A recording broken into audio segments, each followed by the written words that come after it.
Гласот на Америка на македонски. Преку една деценија вашиот прозорец кон САД. А сега, директно од студиото во Вашингтон. Добро вечер, ова е ТВ журналот Newsflash на Гласот на Америка на македонски. Со вас во оваа емисија ќе биде Јане Бојаджиевски. Денеска во Соединетите Американски држави е празник, денот на сите председатели. Милиони американци го слават раѓањето на првиот председател Џорџ Вашингтон.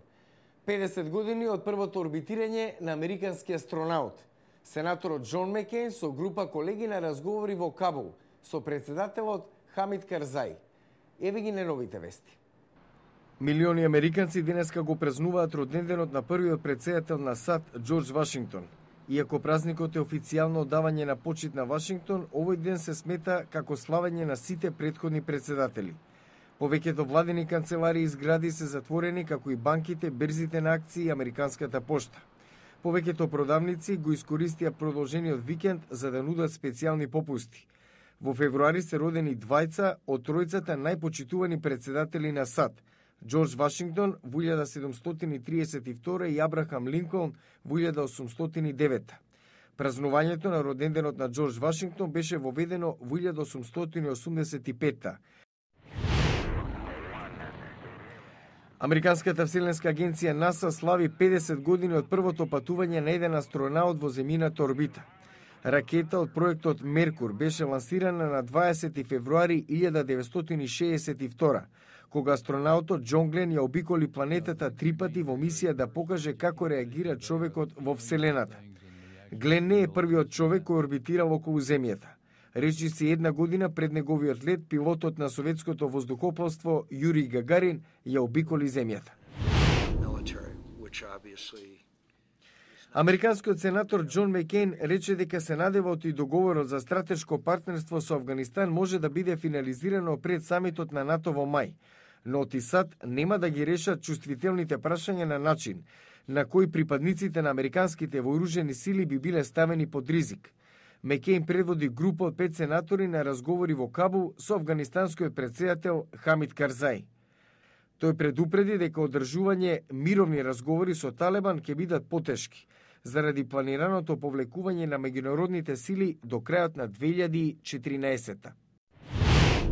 Американската влада се обидува да го стесне пазарот за иранската нафта со цел да ги одврати властите во Техеран да се откажат од контроверзната нуклеарна програма.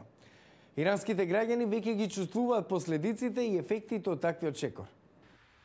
Како трет најголем светски извозник на сирова нафта, Иран е голем снабдувач на Кина, Јапонија и Индија, како и на Европската унија. Соединетите американски држави вршат притисок да пресуши овој пазар, зашто велат Иран го користи профитот од нафта за развивање на нуклеарното оружје.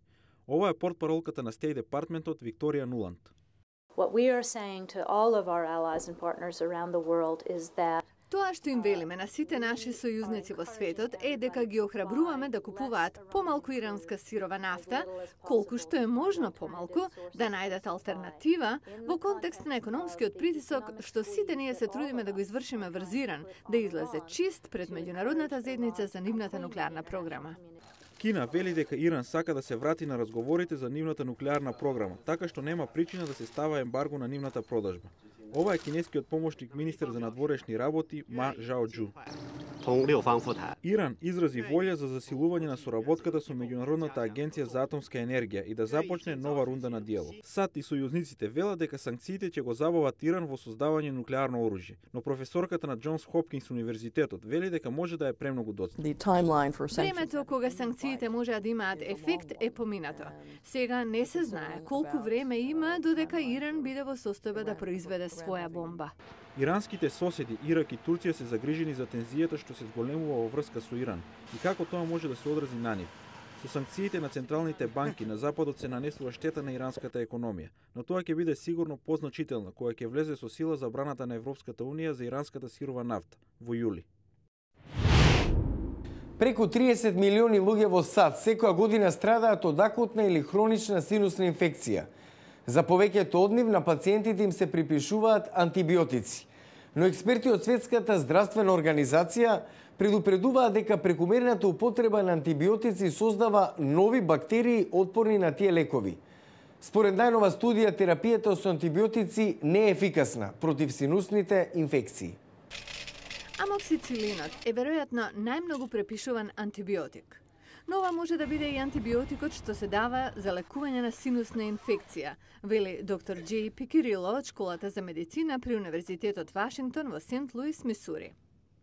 Доктор Пикирило е специјалист за синуси. Инфекцијата започнува со воспаление на синусните празнини околу носот, очите и челото. При тоа се воспалуваат и синусните проводни канали. Инфекцијата најчесто нарекувана синуситис трае 10 дена. Мишел Фераро е една од пациентките на доктор Пикирило. Кога кулминира, чувствувате дека не сте во форма, едноставно не можете да функционирате, вели таа. Доктор Пикирило спровел студија по случаен избор врз пациенти во Сент Луис. Сите имале акутен синуситис. Некои од нив примале амоксицилин 10 дена, додека кај други биле третирани само симптомите. Очекувавме дека употребата на антибиотици ќе помогне пациентите да се чувствуваат подобро побрзо, но тоа не беше случај. Напротив, откриено е дека пациентите кои примале антибиотици не биле подобро споредено со другите. Со антибиотиците, она што се спречува е само компликациите од инфекцијата. Причината е едноставна. Повеќето од овие синусни инфекции се причинети од вируси, а антибиотиците напаѓаат бактерии и немаат ефект на вирусите. Лекарите велат дека лекови против болка, сируп против кашлица, топла бања, пареа со малку еукалиптус, тоа е она што може да помогне за санирање на инфекцијата. Студијата е објавена во журналот на Американската медицинска асоциација. Американската вселенска агенција слави голем јубилеј, половина век од орбитирањето околу земјата на првиот астронаут, во време кога денес се подготвува за нови предизвици за иднината со кратење на нејзиниот буџет. Гледате утре во Ньюсфлеш. Преку погледот на еден астронаут, пресек на минатото, сегашноста и плановите на НАСА, сит очи вперени кон освојување на Марс. Го гледате Ньюсфлеш на гласот на Америка на македонски. Јас сум Јане Бојаджиевски од студиото во Вашингтон. За најнови содржини посетете и нашата веб страница glasnaamerika.com. Пријатна вечер. Се гледаме утре.